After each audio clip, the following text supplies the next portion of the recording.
I was a big guy twice in my life. So hence the reason why I just don't like running, man. It hurts. It's brutal. It sucks going out, and I'm going to be gone for 2 hours, or I'm going to be gone 39 hours running on a 1 mile track. You must be some crazy guy who loves it. No, man. No, that's why I do it, though. That's the only way to callous your fucking brain, man. It's the only way to get hard in life. People take these classes on mental toughness. Like even SEALs, you have the class about visualization, self-talk, eat an elephant one bite at a time, breathing control. Yeah, roger that. You got to put yourself in a hellacious situation. It's a lifestyle. How are you going to react? How are you going to react? Like all that training goes out the fucking door when you're in the fucking cold water and you're fucking miserable, and it's the first hour of 130 hours of Hell Week, and that first wave goes over your head, and you're the coldest you've been in your life, and your mind goes from hour 1 to hour 130. All that fucking self-talk and shit, dude, you ain't thinking about that. You think about getting the fuck out of here. But if you live this shit on a daily basis and you know how to calm your mind down, the self-talk will help. All that stuff will help. But usually we react. We have pain, we have suffering, we react, and we react about get the fuck out of here. We gotta go. It's those people who are able to control that fucking feeling of fucking flight and say, no, motherfucker, there's a way through this. It's not gonna be here forever. I'm not cold right now. I went through 3 of them. I'm not cold now. I'm in a nice warm studio with you. You gotta think about that shit. The shit's gonna end. It's gonna end, but we don't know that. We don't think that. At that time, it's gonna last forever. And then you get to sit back on Friday with everybody walking across the, you know, back on the grinder, all the 16, 17, 18 guys that graduated Hell Week, and you get a chance to watch these guys victorious.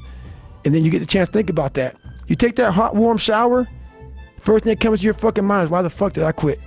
So what keeps me going? I've quit several things. I know what's on the back end of fucking quitting. It's a lifetime of thinking about, why the fuck did I do that? And I ain't fucking doing that no more.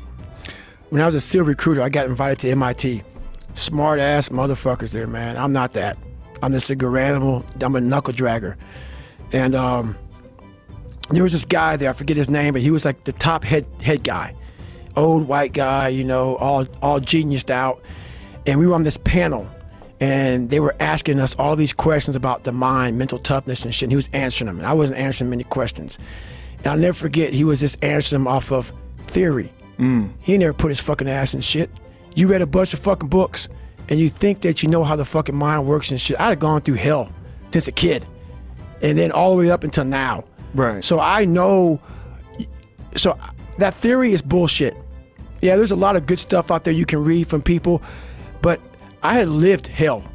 And when you put yourself in hell, that's the only time you can figure out how the fuck to get through that motherfucker. You can't read somebody else's book about some theory on how to do shit. Some guy who sat up in their nice warm office and wrote some book with a nice cup of coffee in the fucking hand. No, I want to see that guy who immersed himself in fucking hell, and he thought about quitting and leaving, and his wife and his kids, and why am I here? Is it worth it? All this crazy shit, and still said and found out a way to get through it. So basically, that's the bottom line of it all. We all want to read about how we can quickly get somewhere. That's why the 6-minute abs and all sort of shit is so powerful. You may get some results from it, but they're not permanent. The permanent result comes from you fucking, I say it all the time, you have to suffer. You have to make that a tattoo on your fucking brain, so when that hard time comes again, you don't forget it. You may forget it for a second, but you can go back in the cookie jar, I call it. It's something that we've all endured. I call it the cookie jar, and we often forget how hard we are, but you gotta reflect back. Take a couple seconds to reflect. I've been through this, I've been through that. And then remind yourself, I'm a bad motherfucker. And then you can get through that shit. But if you don't believe it, you haven't endured shit, you're just blowing smoke, man. This series was about, I forget exactly what it was, but it was something about what the mind does under stress. And how we can't, he said how we can't do something. And I did it. I did what he said we couldn't do. It was something about if you're born a certain way, it's something about if you're born a certain way, you can't become this way. And it was totally saying that with who I am now, Like I had to be born with some, not genetic power or some gift from God, but I had to have some kind of special gift.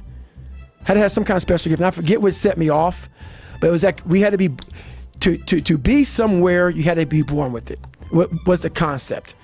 And I know what I was born with, and I know the battle that I had in my mind. So when he said it, I just sat there, looked at my face, and somebody in the crowd asked me a question. And I totally contradicted everything he said. And I was like, nah, man, I mean, I fucking know for a fact that you can be this fucked up dude, like really fucked up dude, and with the right mindset, and it sounds so easy with the right mindset. You can, but you have to go into those dark chambers that we often shut off, and you gotta open them up. You gotta open up and fight that fucking demon, get in there, talk to that motherfucker and say, what's up? And we all like to take this 4-lane highway, the easy highway. It has fucking signs, it has restaurants. We all love that 4-lane highway. We always step over the shovel. And all I did was I picked up that fucking shovel, and that shovel, I made my own path. And you may have big boulders and shit. They may be getting 200 miles up the road faster than you. But going through this path of life, this journey over here that you make yourself, that's incredibly difficult. What comes out the other end of that motherfucker is some glorious shit that you can't even explain to people. And we're afraid. Bottom line is, most of us, even the people who have all these theories and shit, it's easier to accept the fact that I'm just not good enough. I wasn't made to do that. And yeah, some of us can't be LeBron fucking James. But I'll tell you right now, man, we can do a lot of shit when it comes to this pure arm guts and willpower and getting through shit. We have a lot more than what we think we have. It's a difficult motherfucker where you're gonna fail and you're gonna be in your head. You're gonna be saying, I'm not good enough. And it's how you get through that. It's how you get through that on a daily basis when that thing is saying, man, I'm 43, I've done so much. You start to become civilized. The refrigerator gets full. You start making money, and you start, I'm not getting cold anymore. I'm retired. At 40, people shouldn't be playing basketball or football or being in, you start to believe this shit.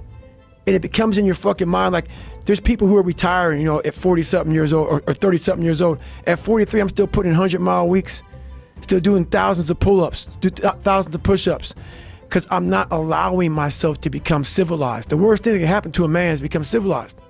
You lose that fucking fight. You lose that, why the fuck am I doing this shit? I'm good. You ain't good, man. You ain't never fucking arrived. And that's just my mentality. You may have more, but you never fucking arrive. You want to be uncommon amongst uncommon people. Period. That's it. Like if you're like, for me, what got me in trouble with the Navy SEALs is I wanted to be one so bad. So bad. I fought my ass off. And I saw them as uncommon people. Very uncommon. But once you become a Navy SEAL, you're all Navy SEALs, so guess what happens? You're fucking common again. I wanted to be uncommon amongst uncommon people. I wanted to be the guy. I don't care if you fucking like me. I don't care if you don't understand me. I didn't give a fuck. Once I went through this fucking journey, this path of life, you ain't got to, there's a whole bunch of fucking guys that don't fucking like me. I don't give a fuck. I'm a warrior. Period. There's a lot of guys that have been in a lot more combat than me. A warrior is not always that. A warrior is a motherfucker who says, hey, I'm here again today. I'm here again tomorrow. I'm gonna be here the next day. I'm 50 years old, I'm still fucking getting after it. It's a person that puts no fucking limit on what's possible. And that's what got me in trouble a lot. And that's why I went to Ranger School as a SEAL. That's why I tried to go to Delta Force twice. You know, I've been through all these different training programs because I was looking for, in the military, what I saw is, in the training, these people get their ass handed to them. After they get out, a lot of them get civilized.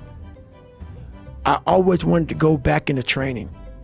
No matter where I was at, I wanted to go back to war. And the war was in that training program where you see guys who can quit, guys who are brutal, guys who are suffering, guys who are, so as a SEAL, you don't volunteer for Ranger School. I did. I put in 7 chits, got turned down, my 8th, got accepted. I went at 28, 29 years old. And they go, why did you go? Because I started becoming civilized. I started becoming complacent. I needed to get my fucking ass kicked again. And when you go as a SEAL, going down to, you have no rank in Ranger School. You could be a major. You're just fucking Joe Brown. You're nobody. And you're not eating, you're not sleeping. So I always would I would immerse myself in shit like that. Even I would climb the ladder and I intentionally fall back down that motherfucker to say, all right, man, getting soft, dude. Getting soft. Kick your fucking ass again.